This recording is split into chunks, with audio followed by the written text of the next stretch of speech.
1971 پہلے ذرا اس کے اوپر کامنٹ کر دیں. اچھا، میں 71 پہ میں ایک مختصر سے کمنٹ کروں گا. دیکھیں، ایک تو بات یہ ہے کہ یقیناً پاکستان آرمی کے خلاف ایک بڑا منظم پروپیگنڈا کیمپین کی گئی اور اس میں بھارت پیش تھا. اس میں جناب پھر بعد میں جب مجیب رہا ہو گئے تھے، اس کے بعد ان کو شروع میں نہیں پتا تھا یہ سب باتیں. جب تک وہ پہنچے نہیں تھے یورپ اپنے، وہ یہی کہتے رہتے، مطلب ہے کہ ان کے پاس کچھ ایسی وہ تھی کہ انہوں نے اتنی تنقید نہیں کی تھی. بعد میں انہیں بھی اس میں شامل کیا گیا کہ جتنے ریپ ہو گئے اور اتنے لوگوں کو قتل کر دیا گیا. لیکن اس کے اوپر ایسی غیر جانبدار بیرون ملک خود بھارتی ایک دو آتھرز نے کتابیں لکھی ہیں. شمیلہ بوس نے کتاب لکھی ہے جس میں ان تمام پروپیگنڈے کو نفی کی گئی تھی کہ پاکستان آرمی، جس کی تعداد بالکل انہوں نے صحیح کہی 34-35 ہزار ہمارے فائٹنگ ٹروپس تھے، کہ انہوں نے کوئی ریپ کے جو ان پہ مبینہ الزامات تھے ان کو رد کیا گیا تھا. یہ بات تو مطلب طے ہے. یہ بات سیاسی، آپ سمجھتے ہیں کہ سیاسی ناکامی تھی؟ تو اپنا کام کر رہی تھی. آپ سمجھتے ہیں کہ سیاسی 1971 میں سمجھتا ہوں سیاسی ناکامی تھی اور اب سے نہیں تھی. اس کی بنیاد جو تھی اس وقت سے بنی جب پیرٹی آپ لوگوں نے قائم کی تھی. جب آپ نے کہا کہ جی ان کی آبادی 51-52% آپ، لیکن وہ بخاری صاحب کہہ رہے ہیں نا کہ اس وقت جنرل یحییٰ کی بنیاد جو تھی، وہ بخاری صاحب لیکن کہہ رہے ہیں نا کہ اس وقت جنرل یحییٰ خان صاحب برسر اقتدار تھے، تو جو chief of the army staff اس وقت تھے وہی ہیڈ آف دی گورنمنٹ بھی تھے. تو صرف اس وجہ سے وہ کہہ رہے ہیں کہ اس کو سیاسی ناکامی نہیں کہا جا سکتا.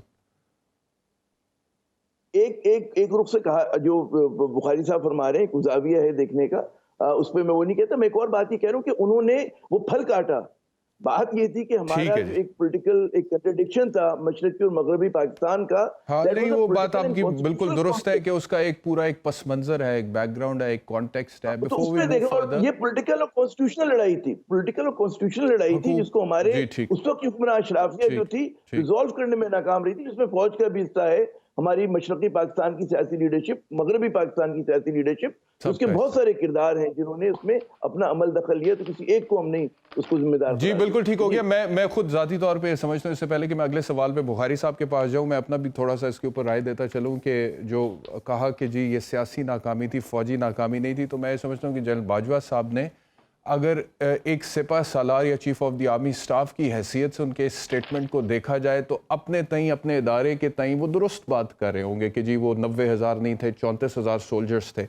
تو وہ chief of the army staff کے طور پہ، سپہ سالار کے طور پہ ٹھیک بات کر رہے ہوں گے کہ فوجی ناکامی نہیں تھی، کیونکہ وہ فوجی تو صرف 34,000 وہاں پہ تھے، باقی تو مختلف سرکاری گورنمنٹ اداروں کے لوگ تھے جو کل ملا کے 90,000 بنتے تھے.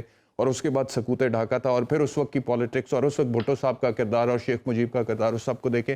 لیکن میں ذاتی طور پر یہ سمجھتا ہوں کہ ہم کسی بھی اتنے بڑے سانحے کو جو پاکستان کی تاریخ میں ہوا، جس سے ملک دو لخت ہوا، اس کو اتنا کیٹیگورکلی نہیں کہہ سکتے کہ یہ صرف یہ والی ناکامی تھی. میں سمجھتا ہوں کہ وہ سیاسی بھی تھی، وہ فوجی بھی تھی، وہ ریاستی بھی تھی، اور وہ قومی اور ملکی ناکامی تھی کہ جب ہم نے اپنا ملک لوز کیا تھا. I agree with you. جی، کیونکہ I absolutely agree with you. کیونکہ بخاری صاحب آپ یہ دیکھیں نا، باجوہ صاحب کی یہ بات درست ہوگی اور درست ہے کہ جی وہ کہہ رہے ہیں 34,000 فوجی تھے، 90,000 تو تھے نہیں. But when I look at things in retrospect as a Pakistani, تو وہ جو 90 مائنس 34,000 لوگ تھے وہ بھی تو پاکستانی تھے، اور اگر وہ پرزنرز آف وار بن گئے تھے اور وہاں پہ پھنس گئے تھے تو وہ بھی کسی جذبے کے تحت ہی وہاں پر گئے تھے. اور میں تو سمجھتا ہوں کہ وہ بڑا زبردست جذبہ تھا کہ وہ ڈائریکٹ فوج میں بھرتی بھی نہیں تھے، لیکن اس کے باوجود وہ وہاں پر موجود تھے اور سرو کر رہے تھے. تو ہماری بدقسمتی میں سمجھتا ہوں ایک قوم کی حیثیت سے یہ ہے کہ 50-52 برس گزرنے کے باوجود ہم ان ایشوز کے حوالے سے اپنی مسٹیکس جو ہیں ان کو ابھی تک آئیڈینٹیفائی کرنے کی کوشش کر رہے ہیں. تو بہرحال یہ اپنی جگہ پہ. اب آ جاتے ہیں بخاری صاحب آگے.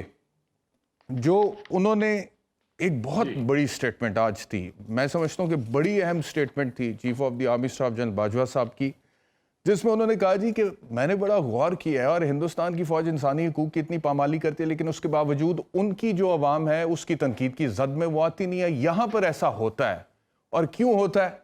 اور اس کی وجہ بھی انہوں نے خود ہی بتائی کہ فوج کی سیاست میں مداخلت جو کہ غیر آئینی ہے، یہ ان کے الفاظ ہیں. اس کے بارے میں کیا کہیں گے؟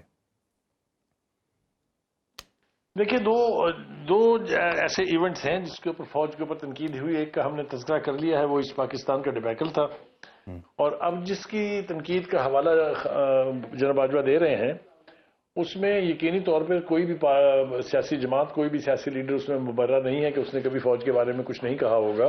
پیپلز پارٹی نے بھی کہا، پی ایم ایل این نے تو بہت زیادہ کہا، لیکن جس تنقید کی طرف وہ اشارہ کر رہے ہیں وہ میرے خیال سے مجھے تو کوئی ابہام نہیں ہے اس کے بارے میں کہ وہ 4 سال جو ساتھ رہے عمران خان صاحب. میرا نہیں خیال کہ نواز شریف صاحب، شہباز شریف صاحب، زرداری صاحب، بلاول صاحب، بینظیر بھٹو، ایون بھٹو میں یہ کیپیسٹی تھی کہ وہ جرنیلوں کی طرف اشارہ کر کے کہیں کہ آپ غدار ہیں، آپ میر جعفر ہیں، آپ میر صادق ہیں، آپ نیوٹرل ہیں، آپ جانور ہیں.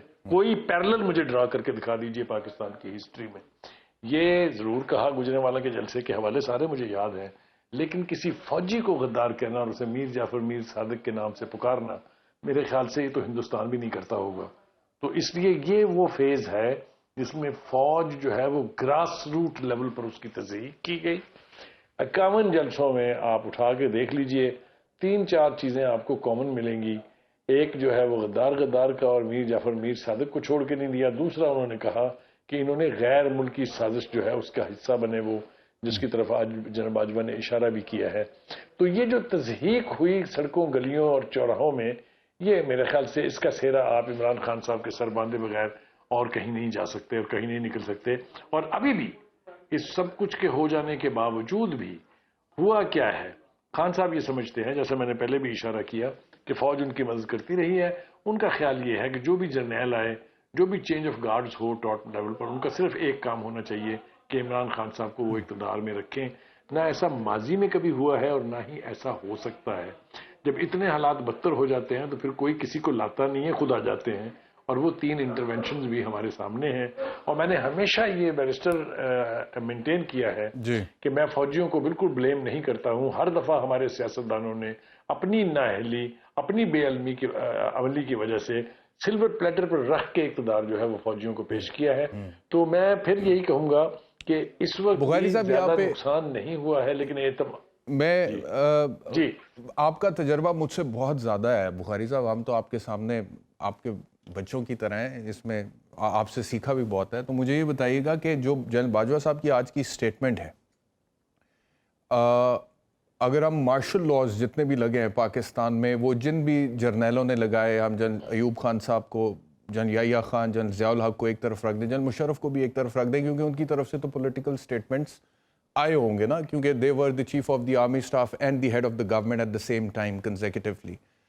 لیکن جو آج انہوں نے بات کی ہے، میں سمجھتا ہوں بڑا دل گردہ دکھایا انہوں نے یہ کہہ کے کہ جی ہم مانتے ہیں کہ فوج کی سیاست میں مداخلت رہی ہے اور اس کی وجہ سے تنقید ہوئی ہے اور یہ غیر آئینی ہے. کوئی بھی ایسا chief of the army staff جس نے پاکستان میں مارشل لاء نہیں لگایا اور صرف chief of the army staff کے عہدے پر رہتے ہوئے اس کے بعد وہ ریٹائر ہوا ہے، آپ کو یاد پڑتا ہے، میں اس وجہ سے پوچھ رہا ہوں، آپ ہم سے سینئر ہیں، آپ کو یاد پڑتا ہے کہ اس نے الوداعی تقریر میں یہ مانا ہو، یہ کہا ہو یا ایسا کوئی اعتراف کیا ہو؟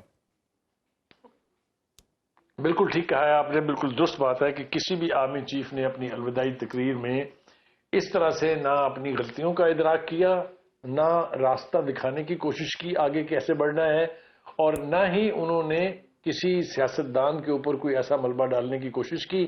2 باتیں میں عرض کروں. ایک بات تو یہ ہے کہ جس طرح کے حالات پچھلے 1 سال سے پاکستان میں تھے، کوئی بھی جرنیل اور ہوتا اب تک مارشل لاء لگ چکا ہوتا.